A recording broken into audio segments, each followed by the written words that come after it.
कराची के इलाके गुलशन इकबाल में मैन होल में गिर जाने वाले बच्चे की लाश को निकाल लिया गया है। अभी उसके घर वाले एहतजाज कर रहे हैं, सरापा एहतजाज हैं।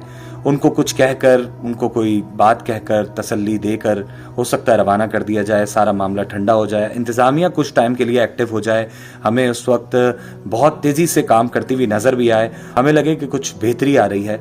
लेकिन इन तमाम तर चीज़ों से मैं एक बात कह देना चाहता हूँ, हमारा एक ओवरऑल बिहेवियर है, जैसे अवाम वैसे हुक्मरान। ये बात हम बचपन से सुनते आ रहे हैं और ये बात हकीकत है। हमारा जर्नल बिहेवियर पैदागिरी का है। हमारे सरकारी महकमों में बहुत बड़ी तादाद इस वक्त इसी सिस्टम का हिस्सा बनी हुई है। इस वक्त अगर कोई शख्स बेहतरी की तरफ भी जाना चाहे तो वो मजबूर हो जाता है सिस्टम के हाथों।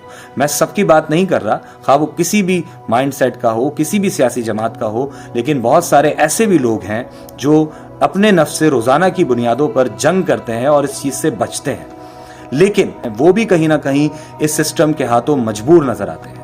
अगर हमारा कोई शख्स जो सरकारी महकमे में नौकरी हासिल ना कर सके, एक आम आदमी, तो वो इसी मलाल में रहता है कि वो इन तमाम तर लग्जरीज को सारी जिंदगी सिर्फ दूर से बैठ के देख सकता है।